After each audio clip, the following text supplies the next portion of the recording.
American president Donald ട്രംപിന്റെ പ്രസ്താവനകളെ പൂർണ്ണമായും തള്ളിക്കൊണ്ട് ഇറാന്റെ വിദേശകാര്യമന്ത്രി സയ്യിദ് അബ്ബാസ് അറാഗ്ചിയും പാർലമെന്റ് സ്പീക്കർ മുഹമ്മദ് ബഗർ ഗാലിബാഫും രംഗത്തെത്തിയതോടെ പശ്ചിമേഷ്യൻ സമാധാന ചർച്ചകൾ വീണ്ടും കടുത്ത അനിശ്ചിതത്വത്തിലായിരിക്കുകയാണ്. ഇരു രാജ്യങ്ങളും തമ്മിൽ ഒരു സമാധാന കരാറിനോട് ഏറെ അടുത്തു കഴിഞ്ഞു എന്ന ട്രംപിന്റെ അവകാശവാദങ്ങളെയാണ് ഇറാനിലെ ഏറ്റവും പ്രമുഖരായ ഈ രണ്ട് നേതാക്കൾ ഒരേ സമയം തള്ളിക്കളഞ്ഞത്. ഈ രണ്ട് പ്രസ്താവനകളുടെയും ആഴവും രാജ്യാന്തര തലത്തിൽ അവയുണ്ടാക്കാൻ പോകുന്ന ലോകവും ഭീതിയോടെ വീക്ഷിക്കുകയാണ്. വസ്തുതകൾ പരിശോധിച്ചാൽ ഡൊണാൾഡ് ട്രംപ് തന്റെ ട്രൂത്ത് സോഷ്യൽ പ്ലാറ്റ്ഫോമിലൂടെയും വൈറ്റ് ഹൌസ് വാർത്താ സമ്മേളനങ്ങളിലൂടെയും നിരന്തരം അവകാശപ്പെടുന്നത് ഇരുപക്ഷവും തമ്മിൽ കരാറിന്റെ ഭൂരിഭാഗം നിബന്ധനകളിലും ധാരണയായി കഴിഞ്ഞുവെന്നാണ്.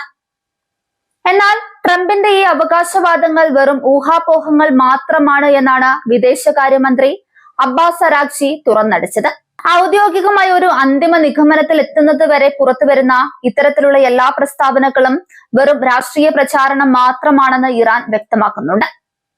മറുവശത്ത് ഇറാന്റെ ചീഫ് നെഗോഷിയേറ്റർ കൂടിയായ parliament speaker Mohammad bugger Ghalibaf കുറച്ചുകൂടി കടുത്ത ഭാഷയിലാണ് അമേരിക്കയ്ക്ക് മുന്നറിയിപ്പ് നൽകിയിരിക്കുന്നത്.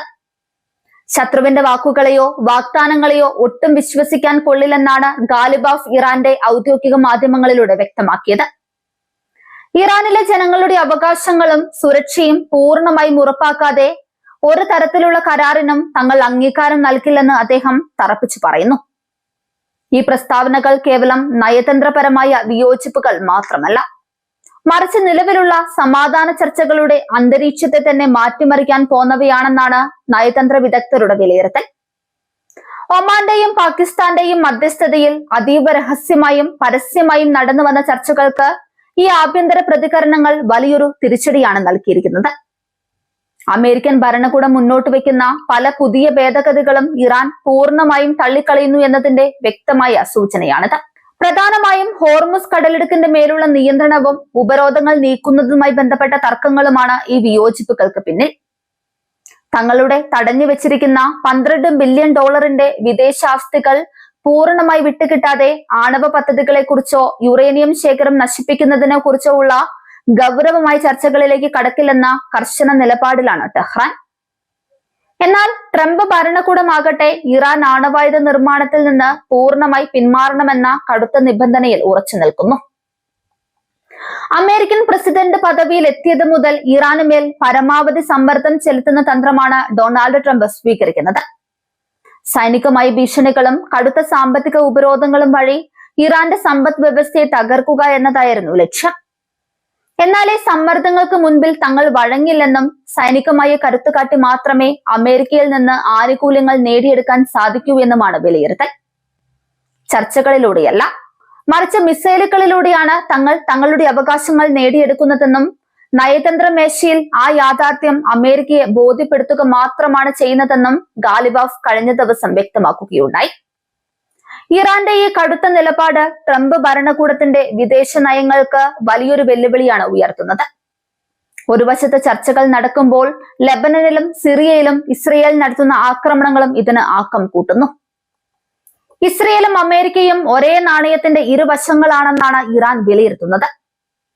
പശ്ചിമേഷ്യയിൽ ഒരു താൽക്കാലിക യുദ്ധവിരാമം നിലനിൽക്കുന്നുണ്ടെങ്കിലും അതിന്റെ ലംഘനങ്ങൾ ചർച്ചകളുടെ പുരോഗതിയെ ബാധിക്കുന്നുണ്ടെന്ന് അറാഗ്ചി വ്യക്തമാക്കുന്നുണ്ട്. ഏത് കരാർ ഒപ്പിട്ടാലും അതിന്റെ അടുത്ത ദിവസം മുതൽ അടുത്തൊരു യുദ്ധത്തിനായി കൂടുതൽ മികച്ച രീതിയിൽ ഒരുങ്ങുന്നവരായിരിക്കും അന്തിമ വിജയി എന്ന ഗാലിബാഫിന്റെ വാക്കുകൾ ഇറാൻ ഇപ്പോഴും യുദ്ധസജ്ജമായിട്ടാണ് നിൽക്കുന്നത് എന്നതിന്റെ തെളിവാണ്. വാഷിംഗ്ടണും ടെഹ്റാനും തമ്മിലുള്ള ഈ വാക്പോര് അന്താരാഷ്ട്ര എണ്ണ വിപണിയെയും ആഗോള സമ്പദ് വ്യവസ്ഥയെയും ഒരുപോലെ ആശങ്കയിലാക്കുന്നുണ്ട്. ഹോർമുസ് കടലിടുക്കിലൂടെയുള്ള കപ്പൽ ഗതാഗതം തടസ്സപ്പെടുന്നത് ലോകമെമ്പാടും വലിയ സാമ്പത്തിക പ്രതിസന്ധിക്ക് കാരണമാകും. ഈ പശ്ചാത്തലത്തിലാണ് ചർച്ചകൾ വേഗത്തിൽ പൂർത്തിയാക്കാൻ അമേരിക്ക താൽപര്യപ്പെടുന്നത്. എന്നാൽ ഇറാൻ തങ്ങളുടെ ആത്മാഭിമാനവും നയതന്ത്ര അവകാശങ്ങളും പണയം വെക്കാൻ തയ്യാറല്ല. ട്രംപിന്റെ പ്രസ്താവനകൾ ഒരുപക്ഷെ അമേരിക്കയിലെ ആഭ്യന്തര രാഷ്ട്രീയത്തിൽ നേട്ടമുണ്ടാക്കാനും താൻ ഒരു വലിയ സമാധാനാന്തരീക്ഷം സൃഷ്ടിക്കുകയാണെന്ന് വരുത്തി തീർക്കാനും വേണ്ടിയുള്ളതാകാം. എന്നാൽ ഇറാനിലെ രാഷ്ട്രീയ നേതൃത്വം അത്ര എളുപ്പത്തിൽ ട്രംപിന്റെ കെണിയിൽ വീഴില്ലെന്ന് ഉറപ്പാണ്. സുപ്രീം ലീഡറുടെ താൽപര്യങ്ങൾക്ക് വിരുദ്ധമായി ഒരു തീരുമാനവും ഇറാൻ ഭരണകൂടം കൈക്കൊള്ളില്ല.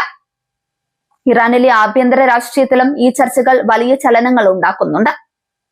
ഒരു വിഭാഗം നേതാക്കൾ ചർച്ചകളിലൂടെ സാമ്പത്തിക ഉപരോധങ്ങൾ നീക്കാൻ ആഗ്രഹിക്കുമ്പോൾ സൈനിക നേതൃത്വവും കടുത്ത നിലപാടുള്ള നേതാക്കളും അമേരിക്കയുമായുള്ള ഏതൊരു കരാറിനെയും സംശയത്തോടെയാണ് വീക്ഷിക്കുന്നത്.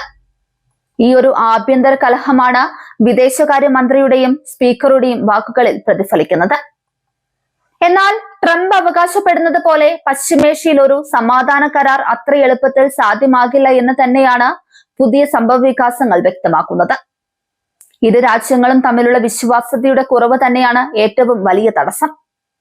അമേരിക്കൻ ഭരണകൂടത്തിന്റെ ഭാഗത്തു നിന്ന് കൂടുതൽ വ്യക്തതയും മാന്യമായ സമീപനവും ഉണ്ടാകാത്ത പക്ഷം ഈ സമാധാന ചർച്ചകൾ വെറും ജലരേഖയായി മാറാനാണ് സാധ്യത.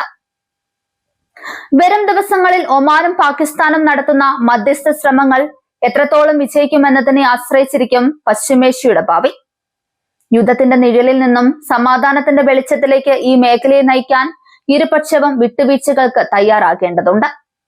എന്നാൽ നിലവിലെ സാഹചര്യത്തിൽ അതിനുള്ള സാധ്യതകൾ വളരെ കുറവാണെന്നാണ് വിലയിരുത്തൽ.